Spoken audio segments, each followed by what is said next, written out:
In this midnight special, we break down BlackRock's stealthy Coinbase exit, expose the paper Bitcoin scam hiding in plain sight, unpack Eric Trump's massive mining play, and ask the uncomfortable question: is Coinbase the next FTX?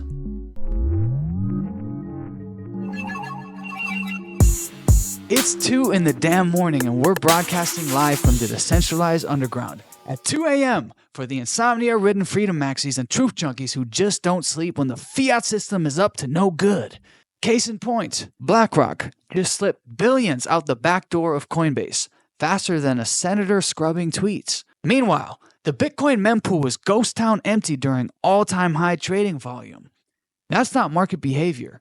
That's a magic trick. The stadium's packed, but the parking lot's empty. Somebody's faking the game. And tonight, we're naming names. The BlackRock Exodus. BlackRock, aka the financial Death Star that owns half your life and probably a stake in your toothbrush, just quietly rerouted part of their $45 billion Bitcoin position from Coinbase to some boutique custodian called Anchorage Digital. You don't do that unless you're smelling smoke before the fire. Last year, the same financial wizards amended their custody agreement with Coinbase to require 12-hour withdrawals. Think about that. This isn't just routine portfolio shuffling, folks. When the world's largest asset manager starts tiptoeing towards the exit, smart money takes notice. BlackRock isn't known for making moves without calculating every angle. They're the house that always wins. And right now, they're cashing out some chips. Paper Bitcoin pandemic. The crypto trading volume last week hit astronomical heights. But here's the million Satoshi question. If so much Bitcoin is changing hands, why is the transaction mempool emptier than a politician's promises? This disconnect exposes what self-custody advocates have been shouting from the digital rooftops. What's trading isn't actual Bitcoin. It's paper promises. IOUs, masquerading as the real thing. Remember how fractional reserve banking works? The bank doesn't actually have all the money it claims to hold. We're seeing the same playbook with these exchanges. When everybody rushes for the exit at once, and history says they eventually will, the digital equivalent of a bank run exposes who's been swimming naked. While this potential house of cards teeters, Eric Trump is marching onto the Consensus 2025 stage, promoting his mining venture, American Bitcoin. The presidential scion claims they're targeting 50 exahash of mining capacity. That's not just dipping a toe in the water. That's a cannonball into the deep end. In Bitcoin mining terms, 50 exahashes means 50 exahashes per second, a unit of computational power. Here's how it breaks down. 1 hash equals 1 guess at solving Bitcoin's cryptographic puzzle. 1 exahash equals 1 quintillion. That's 1 with like 16 zeros. Hashes. 50 exahashes equals 50 quintillion guesses per second. Why it matters? That's massive firepower. For context, the entire Bitcoin network as of April 2025 is hovering around 600 to 700 exahashes in total. So 50 exahashes would be 7 to 8% of the entire network hash rate. That gives significant influence over mining rewards, and potentially a seat at the table when it comes to future protocol governance or fork politics. Put another way, if Bitcoin mining were a nuclear arms race, 50 exahashes is a small fleet of digital warheads. Not enough to take over, but enough to get a call back from the Pentagon. Eric Trump's American Bitcoin is not just mining. It's gearing up to be a major geopolitical player in the Bitcoin energy wars.